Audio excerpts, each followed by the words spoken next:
दोस्तों welcome back to our channel. Guys हम लोग पढ़ रहे हैं the element of group 1 and 2 standard 11th का chapter, right, 8th lesson.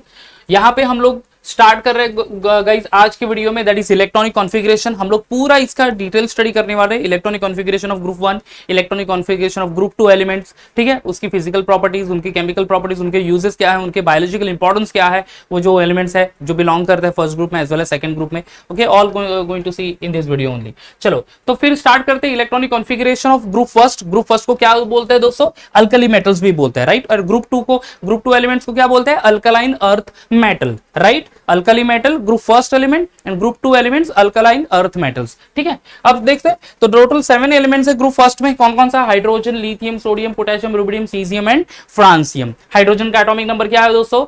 1, lithium 3, sodium 11, potassium 19, rubidium 37, caesium 55 and francium atomic number is 87। अब बच्चों इलेक्ट्रॉनिक कॉन्फ़िगरेशन पढ़ना है हमें। इलेक्ट्रॉनिक कॉन्फ़िगरेशन क्या होगा? Electronic configuration means distribution of electron in a shell, that is called electronic configuration. और हर एक एलिमेंट का एटॉमिक नंबर अलग होता है, तो हर एक एलिमेंट का इलेक्ट्रॉनिक कॉन्फ़िगरेशन भी अलग होता है। अब यहाँ पे आपने पढ़ाई होगा ऑलरेडी, मैंने पहले वीडियो में बताया भी था कि इलेक्ट्रॉनिक कॉन्फ़िगरेशन अगर आप पढ़ते हो तो फिर यहाँ पे आप देख लेना कि जो फर्स्ट ग्रुप है एस ब्लॉक में बिलोंग करता है। क्यों? क्योंकि लास्ट जो इलेक्ट्रॉन है ये एस ऑर्बिटल में इंक्लूड है। अब आप देख लो तो 1s1, 2s1, 3s1, 4s1, 5s1, 6s1, 7s1 ये उसका इलेक्ट्रॉनिक कॉन्फ़िगरेशन है, ठीक है। तो बच्चों आउटर मोस्ट इलेक्ट्रॉनिक कॉन्फ़िगरेशन जो है of this first group is ns1। NS1। अब यहां पे बच्चों NS1 यानी क्या? आउटर मोस्ट इलेक्ट्रॉनिक कॉन्फ़िगरेशन की मैं बात कर रहा हूं। आउटर मोस्ट यानी वैलेंस शेल, लास्ट शेल का जो इलेक्ट्रॉनिक कॉन्फ़िगरेशन है हर एक एलिमेंट का, वो। अब यहां पे N क्या इंडिकेट कर रहा है? N इंडिकेट कर रहा है स्पेशली शेल, बराबर है, वो पर्टिकुलर ऑर्बिट। S क्या इंडिकेट कर रहा है? सब शेल या फिर वो सब orbit, you can orbital you can से। और जो 1 है इंडिकेट कर रहा है कि S ऑर्बिटल में सिर्फ एक ही इलेक्ट्रॉन प्रेजेंट होगा। जैसे कि आप देख सकते हैं यहां पे कि 1s1, ये 2s1, ये 1 यानी indicating the principal quantum number 1, s orbital वो एक इलेक्ट्रॉन, सेकंड शेल के s ऑर्बिटल में एक इलेक्ट्रॉन, थर्ड शेल के s ऑर्बिटल में एक इलेक्ट्रॉन, फोर्थ शेल के s ऑर्बिटल में एक इलेक्ट्रॉन। तो everywhere you will be getting this electronic configuration only, that is ns1। शुरू करते हैं फिर इलेक्ट्रॉनिक कॉन्फ़िगरेशन इन सभी एलिमेंट का। देख ले तो सी हाइड्रोजन एटॉमिक नंबर 1, तो इलेक्ट्रॉनिक कॉन्फ़िगरेशन है उसका 1s1, ठीक है। इलेक्ट्रॉनिक कॉन्फ़िगरेशन क्या है दोस्तों? ये देख लो 1s1। Now next one is lithium atomic number 3, electronic configuration is 1s2 2s1। देखो first shell of s orbital having 2 electron, 2 electron हो गए। अभी एक और इलेक्ट्रॉन बचा है एटॉमिक नंबर 3 यानी 3 इलेक्ट्रॉन्स होंगे, राइट नो। तो एक इलेक्ट्रॉन जाएगा दूसरे में, दैट इज सेकंड शेल में, second shell of s orbital having 1 electron. तो 1s2 2s1 is the electronic configuration of lithium. Sodium atomic number 10, 1s2 2s2 2p6 3s1 is the electronic configuration, ठीक है। Total 11 electron है क्या? देख लो 2 + 2 4 + 6 10 + 1 11। इसी तरह से पोटेशियम के लिए 1s2 2s2 2p6 3s2 3p6 4s1 is the electronic configuration, ठीक है। टोटल 19 इलेक्ट्रॉन होंगे। रुबिडियम के लिए 1s2 2s2 2p6 3s2 3p6 4s2 3d10 4p6 5s1 is the electronic configuration. Outermost shell में, आउटर मोस्ट शेल है fifth shell के s orbital में एक electron. Caesium 1s2 2s2 2p6 3s2 3p6 4s2 3d10 4p6 5s2 4d10 5p6 6s1, ठीक है। This is the electronic configuration and last one is 7s1, that is for the francium 1s2 2s2 2p6 3s2 3p6 4s2 3d10 4p6 5d10 5s2 4d10 6p6 5p6 6s2 4f14 5d10 6p6 7s1। अब बच्चों शायद जो element है जिनके कम electronic atomic number laser है वो तो हम लोग पूरा इलेक्ट्रॉनिक कॉन्फ़िगरेशन लिख सकते हैं, बट अगर ये जो है वो बड़ी सीरीज है, बड़ा हमें इलेक्ट्रॉनिक कॉन्फ़िगरेशन याद रखना है, उसके लिए आपको एक और करना होगा। आप सिंपली कंडेंस इलेक्ट्रॉनिक कॉन्फ़िगरेशन भी याद रख सकते हो। कंडेंस इलेक्ट्रॉनिक कॉन्फ़िगरेशन यानी क्या? हमें इलेक्ट्रॉनिक कॉन्फ़िगरेशन तो लिखना है but simply outer most electronic configuration लिखना है। आउटर मोस्ट यानी वैलेंस शेल इलेक्ट्रॉनिक कॉन्फ़िगरेशन, तो उससे आगे वाले जो इलेक्ट्रॉन डिस्ट्रीब्यूट हो रहा है उसका देखना है कि नियरेस्ट नोबल गैस कौन सा है। नोबल गैस यानी क्या दोस्तों? नोबल गैस यानी last group element, that is 18 group element. कौन सा है? Helium, neon, argon, krypton, xenon, radon, ये नोबल गैसेस है। ओके, ओगैसॉन भी आ जाता है उसमें एक और। तो नोबल गैस की इलेक्ट्रॉनिक कॉन्फ़िगरेशन वही लिखना है, and then outermost electronic configuration. अगर आप ध्यान से देख लो तो हाइड्रोजन के बारे में तो देखो, हाइड्रोजन के तो हम लोग नहीं लिख सकते हैं, दैट इज 1s1 ओनली, क्योंकि helium is the noble gas और उसका इलेक्ट्रॉनिक कॉन्फ़िगरेशन क्या है दोस्तों, 1s2। नियॉन अगर इलेक्ट्रॉनिक कॉन्फ़िगरेशन है तो 1s2 2s2 2p6, तो इस तरह से ये नियॉन का इलेक्ट्रॉनिक कॉन्फ़िगरेशन हो गया। आर्गन का 1s2 2s2 2p6 3s2 3p6, ये इलेक्ट्रॉनिक कॉन्फ़िगरेशन हो गया आर्गन का, एटॉमिक नंबर 18 आर्गन के लिए। तो लिथियम ऑनवर्ड्स हम लोग लिख सकते हैं, that is condense electronic configuration. Lithium का इलेक्ट्रॉनिक कॉन्फ़िगरेशन क्या, 1s2 2s1, but 1s2 is the electronic configuration of helium, तो यहाँ पे स्क्वायर ब्रैकेट में लिखना है हीलियम और उसके बाद outer most electronic configuration that is 2s1। समझ में आ गया, that is called condense electronic configuration. अब उसी तरह से सोडियम के लिए एटॉमिक नंबर 11 का इलेक्ट्रॉनिक कॉन्फ़िगरेशन क्या, 1s2 2s2 2p6 3s1, but 1s2 2s2 2p6 is the electronic configuration of neon. तो instead of writing this many part, ये पूरा लिखने के बजाय हमें सिर्फ स्क्वायर ब्रैकेट में लिखना है नियॉन और बाद में outermost shell of 3s1, that is outermost shell electronic configuration 3s1। तो इस तरह से सिर्फ स्क्वायर ब्रैकेट में noble gas, nearest noble gas का इलेक्ट्रॉनिक कॉन्फ़िगरेशन लिखना है, and then outermost electronic configuration. तो बच्चों आपको एग्जाम में पूछा write the electronic configuration of following elements, आपको दो एक मार्क के लिए क्वेश्चन मिलेंगे, 2 मार्क का क्वेश्चन हो सकता है, 2 एलिमेंट के लिखना, आपको सिर्फ और सिर्फ कंडेंस इलेक्ट्रॉनिक कॉन्फ़िगरेशन ही लिखना है दोस्तों।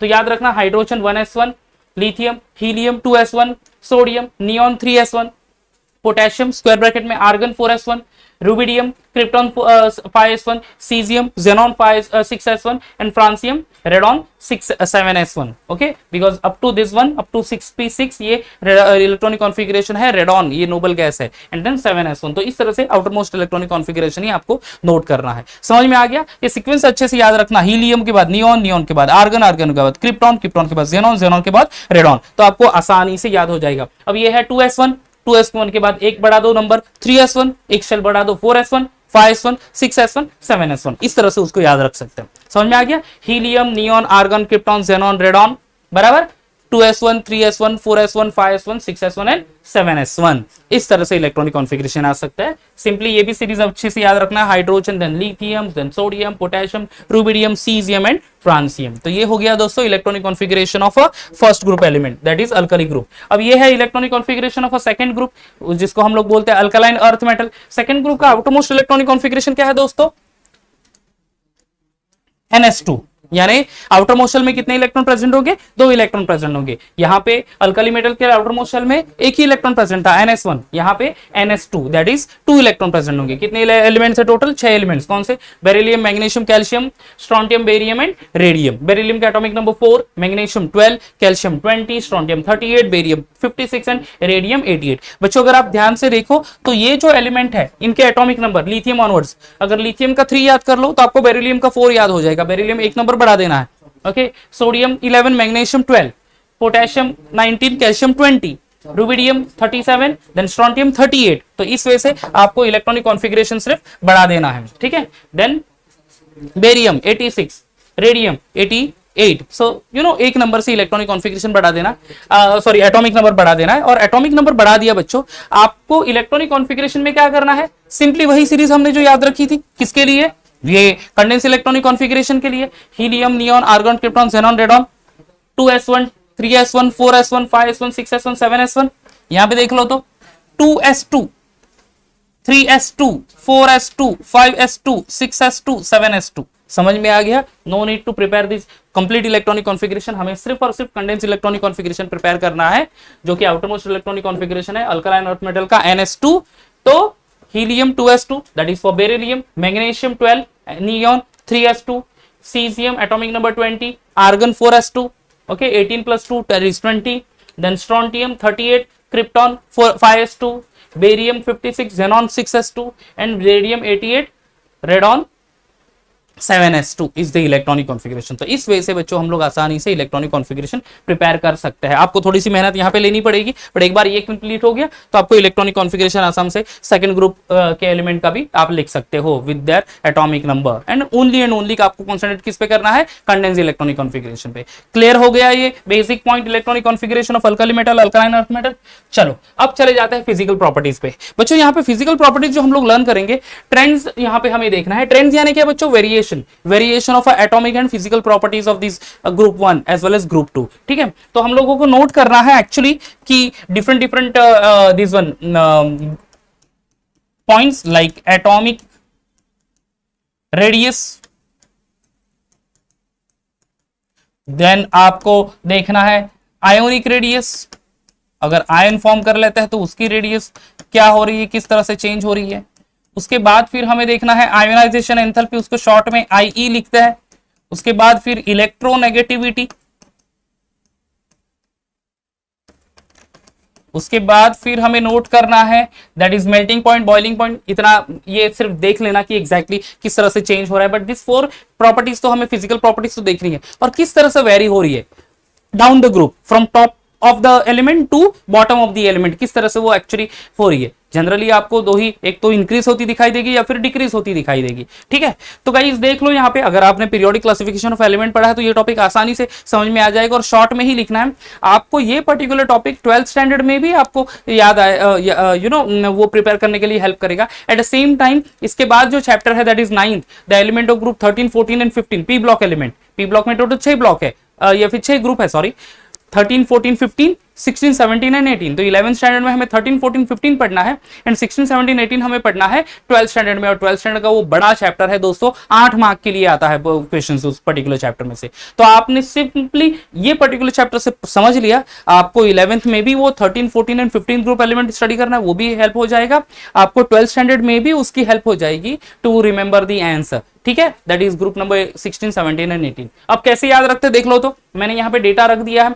आप देखो ये जो एलिमेंट है ये किसके लिए है, ग्रुप 1 के लिए है। कौन कौन सा है, तो हाइड्रोजन को साइड में रख के हम लोग ले लेते हैं lithium, sodium, potassium, rubidium, caesium and francium. अब देख लो तो atomic number of hydrogen, sorry lithium का एटॉमिक नंबर है in terms of picometre 152, sodium 186, potassium 227, rubidium 248, caesium 265। ठीक है, अगर आप देख लो तो एटॉमिक नंबर जैसे बढ़ रहा है, ओके, एटॉमिक रेडियस भी तो क्या हो रहा है बच्चों, एटॉमिक रेडियस बढ़ रहा है कि नहीं। यहाँ पे एटॉमिक रेडियस इज इंक्रीजेस। अगर मैं डायग्राम ड्रॉ कर लूं तो ये है न्यूक्लियस, ये फर्स्ट शेल, ये हाइड्रोजन के लिए, ओके, लिथियम हाइड्रोजन छोड़ देता है, लिथियम के लिए ले लेता है, तो ये सेकंड शेल लिथियम के लिए, okay. Then sodium, nucleus first, second and third, that is sodium. ठीक है, उसके बाद आएगा पोटेशियम, तो ये nucleus first, second, third and fourth, इस तरह से होगा। अब आप देख लो रेडियस क्या है, distance between nucleus and outermost shell, ये डिस्टेंस और ये डिस्टेंस बढ़ा हुआ दिख रहा है आपने। तो डाउन द ग्रुप जैसे जैसे जाओगे एटॉमिक रेडियस क्या होगा बच्चों, atomic radius is going to be increases.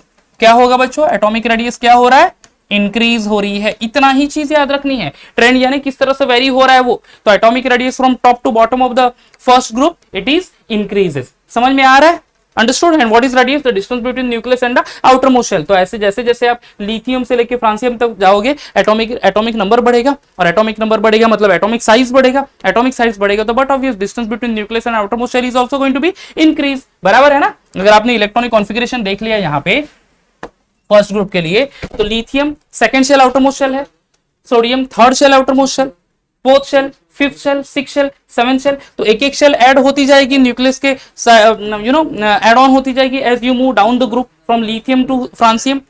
But obvious atomic size is going to be increase, और एटॉमिक साइज इंक्रीज हुआ तो एटॉमिक रेडियस भी क्या हो जाएगा, इंक्रीज। तो इतनी चीज सिंपली याद रखनी है कि एटॉमिक रेडियस क्या हो जाएगा, it is going to be increase. अब एटम अगर इलेक्ट्रॉन डोनेट करेंगे, मेटल है तो इलेक्ट्रोपॉजिटिव एलिमेंट कहते हैं उनको, यानी वो इलेक्ट्रॉन डोनेट करेंगे गाइस, तो फिर वो हो जाएंगे आयंस में, यानी लिथियम फॉर्म कर लेगा Li3+ ions, Li+ ions, sodium form करेगा if by donating 1 electron Na+ ions, then potassium form करेगा K+ आयंस। तो इस वजह से ये आयंस फॉर्म करेंगे। जब ये एलिमेंट इलेक्ट्रॉन को डोनेट करेंगे और वो आयोनिक फॉर्म में आ जाएंगे, उनकी रेडियस को हम लोग बोलेंगे क्या बच्चों, आयोनिक रेडियस। क्या होगी वो, आयोनिक रेडियस। और वो आयोनिक रेडियस भी एक्चुअली इंक्रीज ही हो रही है, 76, 10 to 138, 150 to 167 and then around 180 approximate दिया है फॉर द फ्रांसियम। अगर आप डाउन द ग्रुप देख लो तो यहाँ पे भी एटॉमिक रेडियस जो है वो क्या हो रही है, इंक्रीज, सॉरी आयोनिक रेडियस क्या हो रही है, इंक्रीज हो रही है। मतलब एटॉमिक रेडियस इंक्रीज होगा तो you can say that ionic radius is also going to be increases from top to bottom of the group. ठीक है, फ्रॉम टॉप टू बॉटम क्या होगा, आयोनिक रेडियस क्या होगा, इंक्रीज होगा, एटॉमिक रेडियस भी क्या होगा, इंक्रीज होगा। ठीक है, आगे बढ़ता है फिर। Next is ionisation enthalpy. क्या है ionisation enthalpy? Energy required to remove outermost shell electrons। ठीक है, energy required to remove outermost shell electron, that is called ionization enthalpy। अगर आप outermost shell electron देख लो, अब मैं 3 ही डायग्राम ड्रॉ किया हूं यहाँ पे, लिथियम, सोडियम एंड पोटेशियम। अब outermost shell में ये समझ लो, ये ब्लू कलर का डॉट ये इलेक्ट्रॉन है, सेकंड शेल के लास्ट इसमें एक इलेक्ट्रॉन, थर्ड शेल के सोडियम के लिए लास्ट इसमें एक electron, 3s1 is electronic configuration ना, फोर्थ शेल के लास्ट और फोर्थ शेल में एक इलेक्ट्रॉन। अब देख लो, What is ionization enthalpy? Energy required to remove outermost shell electron। अब outermost shell electron में तो एक ही है, एक ही इलेक्ट्रॉन है ना। ओके, लिथियम के आउटरमोस्ट शेल में एक इलेक्ट्रॉन, सोडियम के आउटरमोस्ट शेल में एक इलेक्ट्रॉन, पोटेशियम के आउटरमोस्ट शेल में एक इलेक्ट्रॉन, राइट। ये तो समझ में आ गया। ओके, अब देखो ये एक इलेक्ट्रॉन है, तो शायद आप सोचोगे कि सेम एनर्जी लगेगी बहुत सारे एलिमेंट को वो एनर्जी इलेक्ट्रॉन निकालने के लिए, बट एक्चुअली ऐसा नहीं है। It depends upon the distance between nucleus and that outermost shell. जितना आउटरमोस्ट शेल क्लोज होगा न्यूक्लियस के, उतना फोर्स ऑफ अट्रैक्शन ज्यादा, फोर्स ऑफ अट्रैक्शन ज्यादा तो ज्यादा एनर्जी लगेगी। और जितना वो आउटरमोस्ट शेल दूर रहेगा न्यूक्लियस से, समझ लो ये न्यूक्लियस है और ये आउटरमोस्ट शेल और यहाँ पे इलेक्ट्रॉन है, फोर्स ऑफ अट्रैक्शन ज्यादा होगा क्योंकि डिस्टेंस कम। ये अभी आउटरमोस्ट शेल आ गया, वहां पे एक इलेक्ट्रॉन, अब इन दोनों के बीच में डिस्टेंस ज्यादा, तो फोर्स ऑफ अट्रैक्शन कम हो गया, less energy will be required, और जो क्लोज है उसको ज्यादा एनर्जी लगेगी। यानी स्मॉलर एटॉमिक साइज जो है एलिमेंट का, उसमें आयोनाइजेशन एंथैल्पी क्या होगा, ज्यादा होगी, and bigger atomic size element उसकी आयोनाइजेशन एंथैल्पी कम होगी। अगर आप लिथियम से फ्रांसियम तक जाओगे, small size element is lithium, ionisation enthalpy देखो 520, सोडियम कम हो गया थोड़ा सा 496, पोटेशियम एटॉमिक साइज बढ़ा तो आयोनाइजेशन एंथैल्पी कम हो गया 419, rubidium 403, caesium that is 376 and francium around 375। तो आप जैसे जैसे डाउन द ग्रुप जाओगे, ionisation enthalpy is going to be decreases. Decrease क्यों होता है दोस्तों? क्योंकि वहां पे साइज बढ़ती जाती है, एटॉमिक साइज बढ़ेगा, डिस्टेंस बढ़ेगा, अट्रैक्टिव फोर्स कम होगा, उतनी कम एनर्जी लगेगी to remove the electron only. And again like that of ionization enthalpy, electronegativity is also going to be decreases only। what is electronegativity? Electronegativity is ability to attract the electron pair। तो nucleus, outermost shell अगर nucleus के close है तो वो ज्यादा force of attraction accept कर सकता है, या फिर एक्सर्ट कर सकता है टू अट्रैक्ट द इलेक्ट्रॉन। तो जितना साइज कम उतनी ज्यादा इलेक्ट्रोनेगेटिविटी, और एटॉमिक साइज बढ़ेगा तो इलेक्ट्रोनेगेटिविटी कम होती जाएगी। Again you can see the value over here 1, 0.9, 0.8, 0.8, 0.7, so it is going to be decreases again। तो like that of this one ionization enthalpy, electronegativity is also going to be decreases। तो चीजें हर एक group के लिए same होगी from 1 to 8 actually. ये group number 1 के लिए पढ़ रहे हैं हम लोग, but group number 1 to group number 18 सारे के सारे ग्रुप के लिए यही कॉमन आंसर है।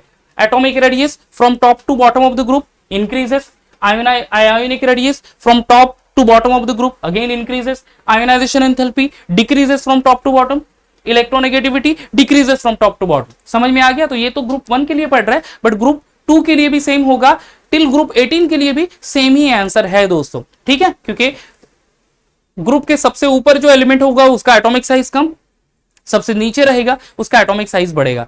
तो जैसे जैसे एटॉमिक साइज बढ़ता है ये सारी प्रॉपर्टीज चेंज होती रहती है, राइट। ओके, चलो आप मेल्टिंग पॉइंट देख लो, again it is decreases। okay, abundance in the atmosphere, it is going to be increases over there percent wise। ठीक है, and standard reduction potential that is going to be increases again। understood? so ये basic 4 जो property है उसको आपको याद रखना है, और वो किस तरह से वेरी हो रही है, इंक्रीज हो रही है, डिक्रीज हो रही है, और उसके पीछे रीजन क्या है। रीजन तो एक ही है, due to the increase of atomic size, that you have to remember. Same you can go with this one group 2, जहां पे ग्रुप 2 के element 6 beryllium, magnesium, calcium, strontium, barium and radium. Atomic number जैसे जैसे increase होगा, atomic radius increase, ionic radius increases, density भी increase ही होती है दोस्तों, density going to be decrease. ठीक है, डेंसनेस कम हो जाता है। ठीक है, तो density is going to be decreases 1.84, 1.74, 3 चीजें डिक्रीज होती है, density, electronegativity and ionisation enthalpy. 2 factor या फिर 2 प्रॉपर्टी इंक्रीज होती है, one is atomic radius and second one is ionic radius. ठीक है, तो density decreases, ionisation enthalpy decreases, electronegativity decreases. ठीक है, and melting point is varying over there. ठीक है, तो ये सारे फिजिकल प्रॉपर्टीज हो गए ग्रुप 1 के लिए एंड ग्रुप 2 के लिए। जैसे मैंने बोला था, ग्रुप 1 को अच्छे से लर्न कर लो, ग्रुप 2, ग्रुप 3 टिल ग्रुप 18, ये कॉमन आंसर है। तो आपने 11th स्टैंडर्ड में आप कुछ ग्रुप पढ़ोगे, आप 12th स्टैंडर्ड में ग्रुप पढ़ोगे, सारे के सारे आंसर कॉमन है दोस्तों। और ये 4 मार्क के लिए क्वेश्चन पूछता है एक्चुअली 12th स्टैंडर्ड की बोर्ड एग्जाम में। ओके देन फिजिकल प्रॉपर्टीज तो हो गए। Now will go ahead for the chemical properties of group first and group 2। ठीक है, कॉमन केमिकल प्रॉपर्टीज पढ़ेंगे ग्रुप 1 के लिए, ग्रुप 2 के लिए। जैसे हमने हाइड्रोजन के लिए देखा था कि एक्शन ऑफ हाइड्रोजन क्या है, what is action of oxygen, what is action of say the metal on the hydrogen. तो सेम थिंग यहाँ पे भी हमें पढ़ना है। तो पहला है the reaction with the air और द ऑक्सीजन। एयर में तो ऑक्सीजन रहेगा, ओके, तो ऑक्सीजन रिएक्ट होगा या फिर समटाइम्स नाइट्रोजन गैस रिएक्ट हो सकता है। ठीक है, तो ग्रुप 1 के लिए, ग्रुप 2 के लिए कैसे होगा? देखो ग्रुप 1 एंड ग्रुप 2 में दोनों तो मेटल ही है। अगर अपार्ट फ्रॉम हाइड्रोजन सारे क्या है, दोनों ग्रुप में मेटालिक सब्सटेंस। मेटालिक सब्सटेंस जब ऑक्सीजन के साथ रिएक्ट होगा तो होगा क्या? मेटल ऑक्साइड फॉर्म करेगा ना। ठीक है, जैसे कि पहले ग्रुप के लिए देख लो तो reaction, few of the reactions मैंने लिखा है, that is 2 lithium react with oxygen. 3 type of oxide होते हैं बच्चों, एक simple oxide, super peroxide and super oxide. ठीक है, तो तीनों टाइप के ऑक्साइड्स यहाँ पे फॉर्म होंगे। Lithium react with oxygen gives 2 LiO, that is lithium oxide, 2 Na+O2, that is form Na2O2, that is called sodium peroxide, and potassium react with oxygen, there is a formation of KO2, that is potassium superoxide। तो 3 type के oxides यहाँ पे form होता है। एक चीज बच्चों याद रखनी है, कोई भी मेटल ऑक्साइड वो होता है बेसिक इन नेचर। ठीक है, metal oxide is always in basic in nature. अब बेस क्यों होता है? क्योंकि जब भी मेटल ऑक्साइड को हम लोग पानी में डिसॉल्व करेंगे, there is a formation of a compound, वो होता है बेसिक नेचर में, and that's why it is called that metal oxides are basic in nature. समझ में आ रहा है? All the metal oxides are basic in nature, all non-metal oxides are acidic in nature। इनकी pH अगर आप change कर लो तो pH 7 से ज्यादा होगी। ठीक है, basic the pH of metal oxide that will be more than 7 only, and that's why basic in nature। जैसे कि एग्जांपल लिखा है मैंने यहाँ पे 2 LiO, that is lithium oxide, when dissolved in water there is a formation of 2 LiOH। ठीक है, क्या फॉर्म कर रहा है? 2 LiOH। Lithium oxide, lithium hydroxide is basic substance only, क्योंकि according to the Arrhenius theory the substance release OH- ions in solution, that is base. तो ये lithium hydroxide is a base, that's why lithium oxide is also basic in nature. याद रखना, कोई भी metal oxide ले लो, वो कैसे होते हैं? बेसिक नेचर में होते हैं। Understood? Now we'll go for the group 2, that is action of oxygen, that magnesium react with oxygen gives 2 FgO। ये शायद आपने 9th स्टैंडर्ड में प्रैक्टिकल किया होगा। The burning of a magnesium ribbon in atmosphere, तो वो क्या होता है? थोड़ा सा स्पार्क होता है, एंड देन व्हाइट कलर का ऐश मिलता है। व्हाइट कलर का ash is nothing but magnesium oxide only, right? Similarly magnesium do react with the nitrogen, from the atmosphere, there is a formation of Mg3N2, that is magnesium nitride। Correct? तो magnesium oxygen के साथ भी react हो सकता है, nitrogen के साथ भी रिएक्ट हो सकता है। That is the chemical property of group 1 and 2, that is action of air. Second chemical property that is reaction with water. हम लोग रिएक्शन विथ वाटर पढ़ेंगे ग्रुप 1 एलिमेंट के लिए, ग्रुप 2 एलिमेंट के लिए। देखो ग्रुप 1 एलिमेंट में when sodium react with water there is a formation of Na+ ions, OH- ions and hydrogen gas। Generally कोई भी मेटल डाल दो वाटर में, वहां पे मेटल हाइड्रोक्साइड फॉर्म करेगा with the release of hydrogen gas. तो sodium plus water gives 2 Na+ ions, 2 NaOH- ions, यानी सिंपली ये 2 NaOH है दोस्तों, sorry, and it releases the hydrogen. Similarly calcium, group 2 का एलिमेंट कैल्शियम है, react with 2H2, formation of calcium hydroxide, COH twice यानी calcium hydroxide plus H2, upper headed arrow है, मतलब it is in the gaseous form। okay, तो hydroxide, metal hydroxide plus hydrogen gas form कर रहे हैं। Next is reaction with hydrogen. Metal react with hydrogen क्या form करेगा? Metal hydride. हमने वो हाइड्रोजन के केस में भी पढ़ा था, वही वापस से पढ़ लेंगे। तो 2M + H2 eight 673 kelvin temperature gives 2MH। अब यहाँ पे बच्चों देखो ये फॉर्मूला अलग है, मेटल है, दो मेटल मेटालिक स्पीसीज या फिर एलिमेंट रिएक्ट होंगे हाइड्रोजन के साथ। अगर मैं ग्रुप 2 के लिए देख लूं तो से 2Na plus H2, there is a formation of 2NaH, sodium hydride. ये हमने रिएक्शन विथ हाइड्रोजन में भी ये पर्टिकुलर रिएक्शन पढ़ा था। तो जो फॉर्मूला होगा वो एक metal plus 1 hydrogen atom form react होगा, कंबाइन होगा। यहाँ पे single metal combine with the 2 hydrogen, क्योंकि उसकी ऑक्सीडेशन स्टेट +2 है। तो जैसे कि calcium Ca react with H2, that is a formation of CaH2। That is calcium hydride. तो सोडियम हाइड्राइड का फॉर्मूला NaH है, बट कैल्शियम हाइड्राइड का फॉर्मूला CaH2 होगा। Magnesium second group element MgH2 होगा। ओके, स्ट्रोंटियम SrH2 होगा। तो इस वजह से ये फॉर्मूला चेंज हो जाता है, but simply you can remember then metal react with hydrogen gas group 1 and group 2 it gives metal hydride only. Okay, next is reaction with the halogens. यहां पे भी आपको हैलोजेंस में भी मेटल हैलाइड मिलेगा।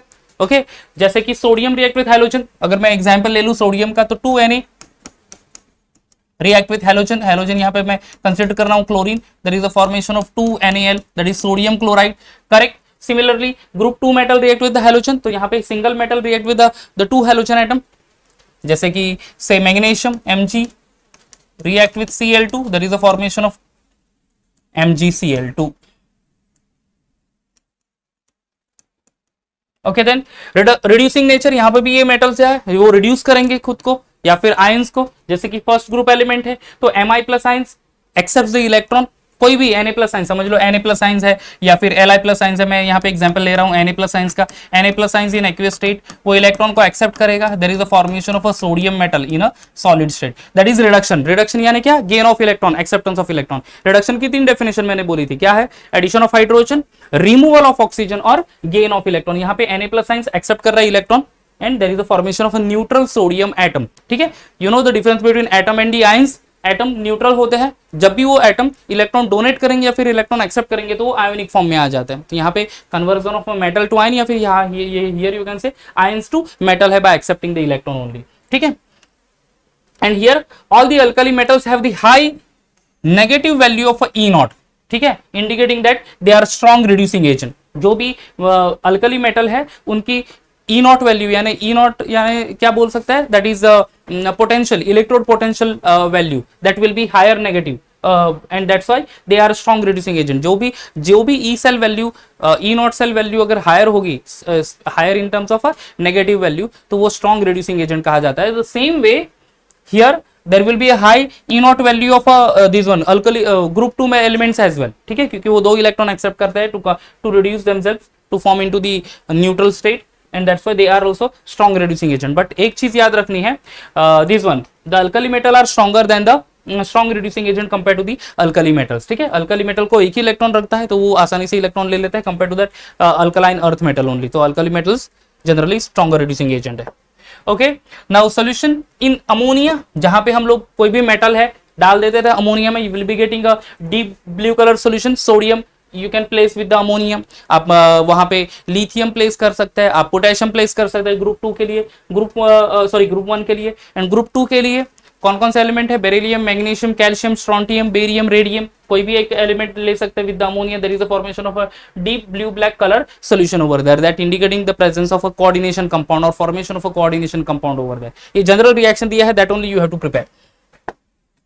Now we will going to see the diagonal relationship. अब बच्चों diagonal relationship के लिए एक चीज हमें यहाँ पे देखनी है, एक चीज हमें यहाँ पे सीख लेनी है। Over here we will going to see the diagonal relationship of say the element of group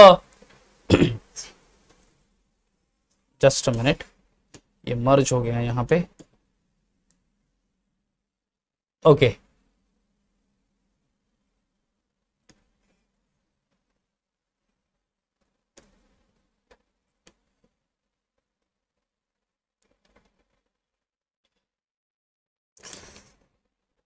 C over here, अगर आप ये देख लो तो ग्रुप 1 की स्टडी कर रहे हैं हम लोग, ठीक है। तो यहां पे बच्चों देख लेना कि diagonal relationship between lithium and magnesium. अब ग्रुप 1 का जो एलिमेंट है कौन सा वाला, दैट इज लिथियम, ये वाला एलिमेंट, ठीक है। ग्रुप 1 का एलिमेंट दैट इज लिथियम। अब लिथियम कुछ सिमिलर प्रॉपर्टीज बताता है किसके साथ, the second element of the second group, यानी किसके साथ, मैग्नीशियम के साथ। तो जो ये जो रिलेशनशिप है उसको बोलते हैं एक्चुअली डायगोनल रिलेशनशिप, ठीक है। जनरली ऐसा माना जाता है कि जो एलिमेंट सेम ग्रुप में है उनकी प्रॉपर्टी सेम होती है, physical property as well as chemical property, but there are some element जो कि डिफरेंट ग्रुप में बिलोंग्स करता है, but still they are showing the some sort of similarities in their properties, physical as well as chemical, even their compounds also showing some sort of property similarity in properties. तो उसी को बोलते हैं diagonal relationship. तो यहाँ पे diagonal relationship हमें पढ़ना है lithium, the you can say the first group, hydrogen को हम एक्सेप्शनल केस मान ले तो first element of group 1 and the second element of group 2, ठीक है, the diagonal relationship between lithium and magnesium, and दूसरा है diagonal relationship between magnesium and aluminium over here, ठीक है, बेरिलियम एंड मैग्नीशियम, तो diagonal relationship the first group, first element of group 2 and aluminium कौन सा, ये पी ब्लॉक एलिमेंट साइड में कर दे तो ये यहां पे ये एल्यूमिनियम, ये वाली चीज और बेरिलियम की, ठीक है, लिथियम मैग्नीशियम के बीच में diagonal relationship, beryllium and aluminium के बीच में डायगोनल रिलेशनशिप, ठीक है। तो चलो डायगोनल रिलेशनशिप यहां पे क्या होगा, लेट्स सी, इसको साइड ऐसे ही रखता है, या see here, first of all lithium as well as magnesium का जो कंपाउंड है that is product of reaction with air, air के साथ रिएक्शन करेंगे तो क्या होगा, तो lithium oxide, lithium reaction with react with air or nitrogen, there is a formation of Li2O, there is a formation of Li3N, that is lithium oxide and lithium nitrate। Magnesium के साथ अगर air की reaction हो गई तो यहाँ पे मिलेगा MgO, magnesium oxide as well as magnesium nitrite, यानी लिथियम ऑक्साइड लिथियम नाइट्राइट मिलता है, मैग्नीशियम के साथ भी आपको मैग्नीशियम ऑक्साइड मैग्नीशियम नाइट्राइट मिलेगा विद द एयर, ठीक है। Then next one is product of thermal decomposition, अगर थर्मल डिकम्पोजिशन कर ले किसका, मेटल कार्बोनेट का, लिथियम कार्बोनेट का कर ले मैग्नीशियम कार्बोनेट का, तो क्या मिलेगा, देखो लिथियम कार्बोनेट, अगर मैं रिएक्शन लिखूं वो here, so that is lithium carbonate LiCO3, अगर इसको मैं हीट कर लेता हूं तो आई am getting Li2O plus CO2, बराबर है, ये एक reaction that is lithium oxide and CO2। Similarly मैं मैग्नीशियम कार्बोनेट को अगर रिड्यूस कर लूं दैट इज व्हाट MgCO3, अगर मैं हीट कर लेता हूं I am getting MgO plus CO2, यानी देखो दोनों के कार्बोनेट जो है lithium as well as magnesium, though they belongs to the different group, हाँ, बट फिर भी कंपाउंड तो सेम ही फॉर्म कर रहा है, metal oxide and CO2 gas, metal oxide and CO2 gas, lithium oxide and CO2, magnesium oxide and CO2 gas, समझ में आ रहा है। Then here properties of chloride, deliquescent है दोनों chloride, lithium chloride as well as magnesium chloride, lithium chloride कौन सा है दोस्तों, that is LiCl and magnesium chloride MgCl2, दोनों क्या है, डेलिक्विसेंट। डेलिक्विसेंट यानी क्या बच्चों, deliquescent means those sort of a substance they use to absorb the say moisture from the atmosphere, atmosphere में मॉइस्चर है, बराबर है, वाटर ड्रॉपलेट्स, तो वाटर ड्रॉपलेट्स को एक्सेप्ट कर लेंगे एंड दैट्स व्हाई वो क्या फॉर्म कर लेंगे, वो थोड़े से हाइड्रेटेड सॉल्ट फॉर्म हो जाएंगे। तो lithium chloride as well as magnesium chloride दोनों डेलिक्विसेंट है। And formula of crystalline chloride, crystalline अगर क्लोराइड है तो देख लो, तो लिथियम का LiCl2H2 यानी वहां पे वाटर ऑफ क्रिस्टलाइजेशन है, एंड मैग्नीशियम का MgCl2 8H2 water of crystallization है वहां पे। तो ये सारी सिमिलैरिटीज हो गई पॉइंट की, उनके कंपाउंड की या फिर वो पर्टिकुलर एलिमेंट की, understood. reaction with air, production of decomposition of reaction, then properties of that chloride salt, and then formula of the crystalline salt, ठीक है। Group 1 except lithium and group 2, यहाँ पे एयर के लिए फॉर्मूला क्या होगा, M2O M2O2 या फिर MO, that is metal oxide metal peroxide metal super oxide, जो कि रिएक्शन हमने पढ़ा। ग्रुप 2 के लिए मेटल ऑक्साइड एंड मेटल नाइट्रोक्साइड होता है, मतलब ग्रुप 1 में ही सिर्फ मेटल, ये हो गई सिमिलैरिटी और ये हो गए differences peroxide and oxide form हो रहा है। कार्बोनेट नो रिएक्शन, यहाँ पे ग्रुप 2 का metal oxide and carbonate form होता है, ये डेलिक्विसेंट है नहीं दोनों, एंड यहाँ पे फॉर्मूला ऑफ क्रिस्टलाइन MCl2XH2 यानी वाटर ऑफ क्रिस्टलाइजेशन मिलेगा आपको ग्रुप 2 में, ग्रुप 1 में नहीं मिलेगा, ये similarities. Same way you can go with this one, that is group 2 resemblance between Be and Cl, और उसके बाद फिर पॉइंट ऑफ डिफरेंस जैसे कि बेरिलियम एंड एल्यूमिनियम है। Covalent nature of bonding, covalent bond, यहाँ पे भी कोवेलेंट बॉन्ड, दोनों के बीच में covalent bond. Whether they are Lewis acid, Lewis देखो बच्चों, लुईस थ्योरी है to define acid and base. According to the Lewis theory, the acid are the substance which accept the electron pair and base are the substance which donate the electron pair, ठीक है। ये आपको 12th standard में concept देखने को मिलेगा जब आप ionic equilibria third lesson of part 1 chemistry ये आप लर्न करोगे। वहां पे 3 थियरी है to define acid and base, Arrhenius theory, Lowry Bronsted theory and Lewis theory. आपने 10th स्टैंडर्ड में जो चैप्टर पढ़ा है that is acid base and salt, वहां पे सिर्फ और सिर्फ कैरेक्टरिस्टिक्स प्रॉपर्टीज पढ़ी है एसिड की। Acid are sour in taste, acid react with metal give salt and hydrogen gas, acid react with base give salt and water, बराबर है। Acid turns blue litmus paper to red, ये सारे characteristic property हो गए। Basic के भी वही, base are bitter in taste, base are soapy to touch, base also react with metal to give salt and hydrogen gas, base react with acid to give salt and water only. ये सारे characteristics properties हो गए guys, but no proper definition were there. आपको 12th standard में उसके definitions मिलेंगे, जहां पे 3 डिफरेंट थियरीज है to define acid and base, Arrhenius theory, Bronsted Lowry theory and third one is Lewis theory. According to the Lewis theory, acid are the substance which accept the electron pair. तो यहां पे देख लो, beryllium chloride is a strong Lewis acid, similarly the chlorides of aluminium is also a strong Lewis acid. ठीक है, तो दोनों के जो क्लोराइड्स है, beryllium chloride as well as aluminium chloride, ये लुईस एसिड्स है जो कि इलेक्ट्रॉन पेयर एक्सेप्ट करते हैं। एंड दोनों क्या है, solubility, there's one these compounds are soluble in water, ये भी soluble in water है, तो solubility बताता है यहाँ पे। and here the oxides of both the compound, these are amphoteric substance। amphoteric यानी क्या बच्चों, देखो ऐसे substance जो कि dual property carry करता है, acidic property as well as sorry basic property, acidic property as well as basic property. तो जो भी ऐसे ऑक्साइड्स है, स्पेशली बेरिलियम ऑक्साइड का, beryllium oxide and aluminium oxide both are amphoteric substance, क्योंकि दोनों के पास एबिलिटी है to act as an acid as well as base. तो beryllium oxide react with HCl, in that case it is act as an acid, and beryllium oxide react with NaOH, in that case it is act as a base.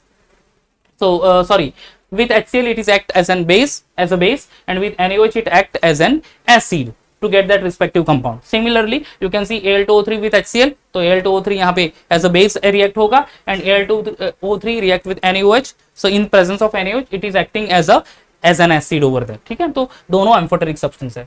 ठीक है, group 2 का nature ionic, group 13 covalent, यानी 2 and 13 हम लोग देख रहे थे ना, ये वाला देख लो, group 2 and group 13, aluminium group 13 में है एंड ये बेरिलियम ग्रुप 2 में है। तो जनरली अगर आप देख लो तो nature of a bonding group 2 की आयोनिक एंड ग्रुप 13 की कोवेलेंट मिलती है आपको।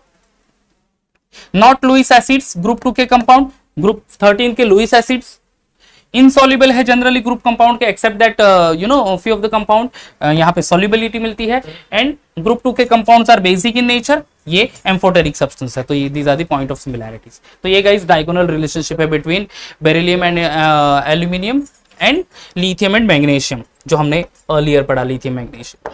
ओके देन आगे बढ़ेंगे, that is the uses of group first, uses of group 2, और उसके बाद फिर हमें चले जाना है for the biological importance of this group 1 element and group 2 element. ठीक है, पहले चले जाते हैं, that is uses of group first. Okay, alkali metal के यूजेस पढ़ लेते हैं, कॉमन सारे एलिमेंट के यूजेस हमें पढ़ने हैं। ओके, पहला तो the lithium is use in the battery. आप नाउअडेज आप देखते हैं कि आपको इलेक्ट्रिक बाइक, इलेक्ट्रिक कार मिलती है। ओके, ये फिलहाल ट्रेंडिंग में है, जो नेचर को बचाने के लिए कुछ ह्यूमन बीइंग स्टेप ले रहा है, राइट। तो आपने देखा होगी जो बैटरी जो यूज होती है आपकी जो इलेक्ट्रिक बाइक में या फिर इलेक्ट्रिक कार में, वो होती है लिथियम आयन बैटरी। ठीक है, कौन सी होती है, लिथियम आयन बैटरी, जहां पे लिथियम स्पेशली यूज होता है as an electrode over there. तो लिथियम यूज होता है in the battery. Okay, lithium liquid sodium generally use as a heat transfer in a nuclear power station. Nuclear power station में liquid sodium का use होता है to transfer the heat. Then KCl, that is potassium chloride, is generally used as a fertilizer, compound of a potassium, पहले group में है ना potassium, तो potassium का compound that is chloride use as a fertiliser. Potassium is also use in the manufacture of KO2 which is the oxygen generator over there. ठीक है, oxygen gas prepare करने के लिए यूज होता है KO2 which is actually prepared from the cake. And caesium is use in the photo electric cell. ठीक है, photo electric cell में सीजियम का यूज होता है। So these are the uses of alkali metal over there. ठीक है, now next one is the uses of group 2। Group 2 में beryllium है, मैग्नीशियम है, कैल्शियम है, स्ट्रोंटियम है, बेरियम है, रेडियम है। तो फ्यू ऑफ द एलिमेंट्स के यूजेस पढ़ लेते हैं, जैसे कि पहला एलिमेंट है ग्रुप 2 का, that is beryllium. Beryllium use as a moderator in a nuclear reactor, as in the nuclear reactor there is a important role play करता है beryllium. Alloy of magnesium and aluminium. Okay, alloy यानी क्या, a mixture of two metals और may be metal and non metal. तो यहाँ पे mixture of metal and magnesium and aluminium है। It is use in the aircraft, क्योंकि वो थोड़े से लाइटर इन वेट होते हैं। ठीक है, तो वो उसका एयरक्राफ्ट बनाने के लिए यूज होता है।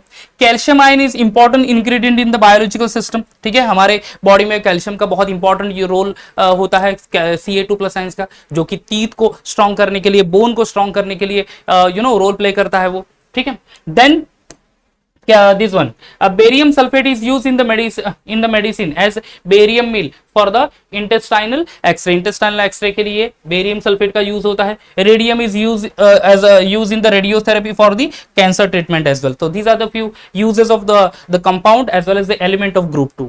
ओके ये तो कॉमन यूजेस हो गए. बायोलॉजिकल इंपॉर्टेंस भी है ग्रुप 1 का एंड ग्रुप 2 का. जो भी एलिमेंट्स है उनके बायोलॉजिकल इंपॉर्टेंस, जैसे कि ग्रुप 1 में सोडियम मेटल है, Na+, K+, उनका बायोलॉजिकल इंपॉर्टेंस क्या देख लेते हैं दोस्तों. First is Na+ is present in the largest supply of in all extracellular fluid. This fluid provide medium for the transporting nutrients to the cell. ठीक है, तो Na+ जनरली प्रेजेंट होता है इन द फ्लूइड, जो कि वो fluid क्या transport करता है, न्यूट्रिएंट ट्रांसपोर्ट करता है टू द सेल ओनली. ठीक है, then concentration of Na+ in extracellular fluid regulates the flow of water across the membrane. जो सेल मेम्ब्रेन है, ओके, सेल वॉल है, अक्रॉस द मेम्ब्रेन जो वाटर सप्लाई होती है, तो वो रेगुलेट करता है concentration of Na+. Na+ participate in the transmission of nerve signals. ठीक है, हमें जो सिग्नल्स प्रोवाइड होता है from the central nervous system only, वो ट्रांसपोर्ट करने के लिए हेल्प करता है Na+ ओनली.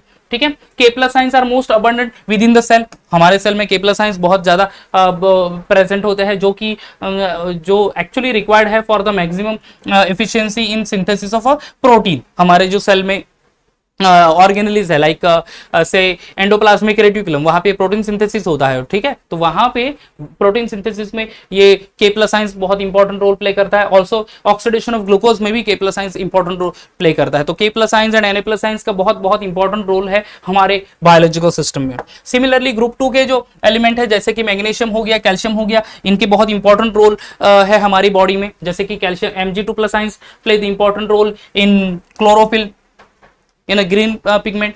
जो भी फूड हमें मिलता है वो तो प्लांट से ही मिलता है दोस्तों, राइट. वो प्लांट जो फूड बनाता है वो फोटोसिंथेसिस प्रोसेस है, जिसमें कि वो one of the important ingredient है क्लोरोफिल पिगमेंट. क्लोरोफिल पिगमेंट में आपको मिलेगा Mg2+. बराबर है. Mg2+ also play the important role in the breakage of a glucose and fats. हम लोग जो फूड खाते हैं जिसमें ग्लूकोज रहेगा, फैट्स रहेगा, उसको ब्रेक डाउन करने के लिए Mg2+ का इंपॉर्टेंट रोल है. Then Ca2+ play the important role in bones and teeth, जो कि हमने ऑलरेडी पढ़ा. Ca2+ play important role in blood clotting as well. जो भी कुछ कट हो गया, कुछ लगा होगा, तो ब्लड क्लोट होना चाहिए. ब्लड क्लोट नहीं हुआ तो फिर वो सारा ब्लड फ्लो हो जाएगा और हमारे वीकनेस आ जाएगी, शायद उस पर्सन की डेथ भी हो सकती है. हीमोफीलिया बोलते हैं ना डिसीज उसको. ओके, वहां पे आपका कुछ मिनिमम रिक्वायरमेंट ऑफ Ca2+ है, वो होना जरूरी है, अदरवाइज वहां पे प्रॉब्लम हो सकती है.